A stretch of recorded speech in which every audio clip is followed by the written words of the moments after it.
आज हम कक्षा 7वीं की पुस्तक रुचिरा के चतुर्थ पाठ हास्य बाल कवि सम्मेलनम के अभ्यास प्रश्न करेंगे। अभ्यासः पहला प्रश्न है उच्चारणं कुरुत। उपरि, नीचै, कदापि, कुत्र, अधः, बहिः, अन्तः, कदा, उच्चै, अलं, पुनः, एकदा। दूसरा प्रश्न देखिए, मंजुषातः अव्यय पदानि चिंत्वा वाक्यानि पूरयत। अव्यय शब्दों को चुनना है। अव्यय शब्द क्या है? जिनका जो है अर्थ और वचन नहीं बदलता। तो ये अव्यय जितने शब्द हैं, ये सभी शब्द जो हैं अव्यय हैं। इनको चुनकर आपको वाक्य पूरे करने हैं। वृक्षस्य खगः वसन्ति। पेड़ पर पक्षी रहते हैं। कहाँ रहते हैं? पेड़ के ऊपर। वृक्षस्य उपरि। वृक्षस्य उपरि खगा वसन्ति। विवादेन, विवाद मत करो। अलम विवादेन, मतलब अलम यानी नहीं, विवाद यानी झगड़ा, झगड़ा मत करो। वर्षा काले गृहात् मा गच्छ। वर्षा होने पर घर से मत जाओ। कहाँ मत जाओ? घर से बाहर मत जाओ।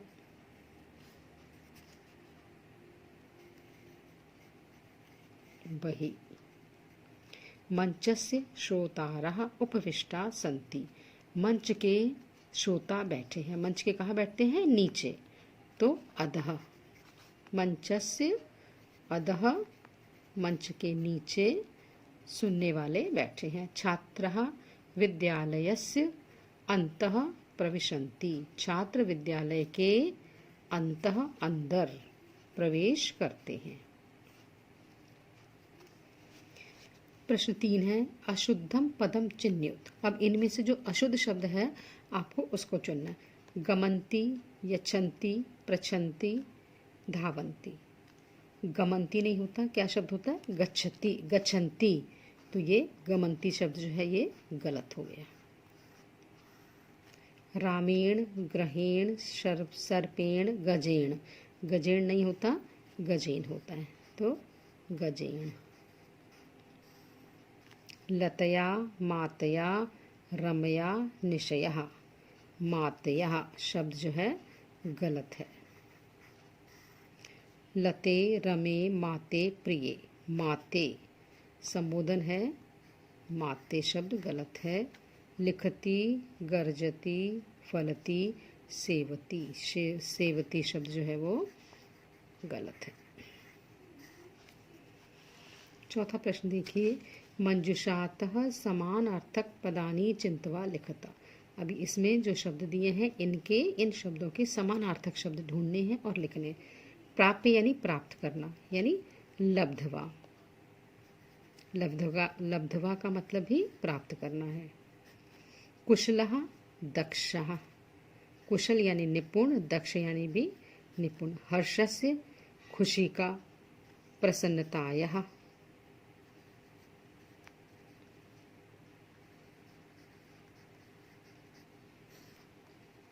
देहस्य, देह का, शरीर का। शरीरस्य।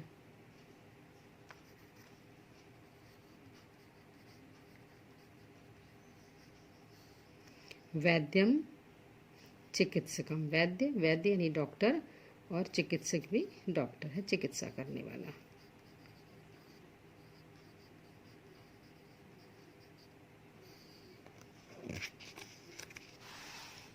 नेक्स्ट एक्सरसाइज देखिए, क्वेश्चन नंबर 5। अधोलिखितानां प्रश्नानाम् उत्तराणि एकपदेन लिखत। मंचे कति बालकवयः उपविष्टा सन्ति। एक पदेन, आपको एक वन वर्ड में आंसर देना है। तो मंच पर कितने बाल कवि बैठे हुए थे? कितने बाल कवि थे? 4 बैठे थे। चत्वारः। कति की उत्तर है चत्वारः। के कोलाहलम कुर्वन्ति। शोर कौन मचा रहे थे? जो नीचे सुनने वाले थे वो शोर मचा रहे थे। श्रोतारः।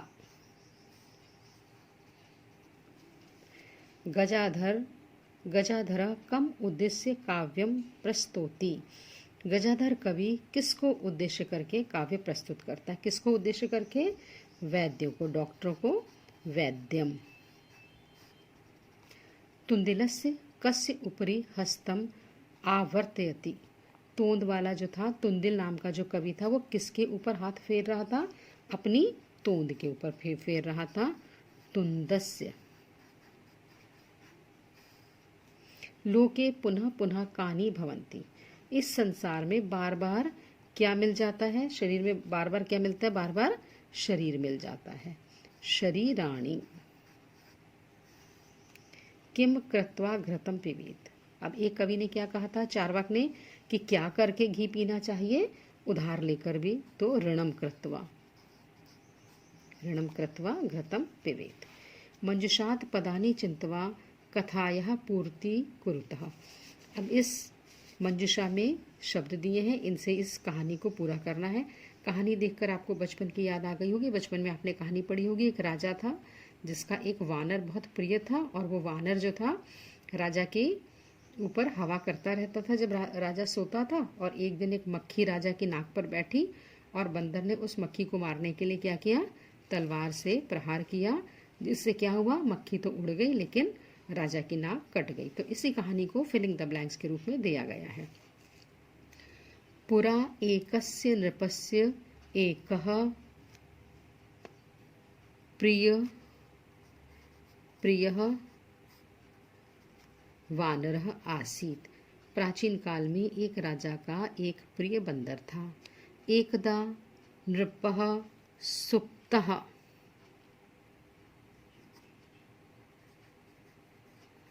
एक बार राजा सुप्तः सोया हुआ था। वानरः व्यजनेन तम अविजयत। व्यजनेन, व्यजन कहते हैं पंखे को। तो बंदर पंखे से उसे हवा कर रहा था। तदैव एका मक्षिका, तभी एक मक्खी राजा की नाक पर उपाविशत बैठ गई।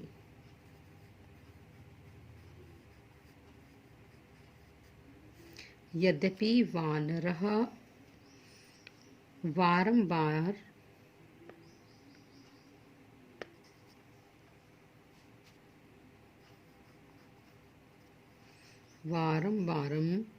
व्यजनेन ताम निवारयति स्म। यद्यपि बंदर बार बार पंखे से उसको हटा रहा था, तथा अपि सा पुनः पुनः नृपस्य नासिकायाम एव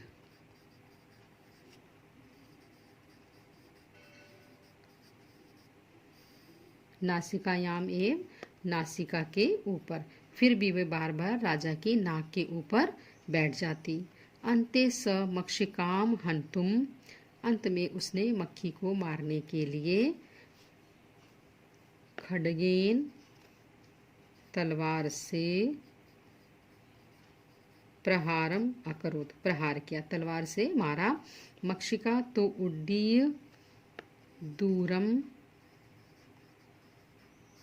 गता। मक्खी तो उड़कर दूर चली गई, किंतु खड्ग प्रहारेण नृपस्य नासिका छिन्ना अभवत। किंतु तलवार के प्रहार से राजा की नासिका कट गई। छिन्नः अभवत, नाक कट गई। अतः एवं उच्यते, इसीलिए कहा गया है, मूर्ख जने सह मित्रता नो उचिता। मूर्खों के साथ मित्रता उचित नहीं है। क्वेश्चन नंबर 7, विलोम पदानि योजयत। विलोम शब्दों को जोड़ रहा है। अधः नीचे,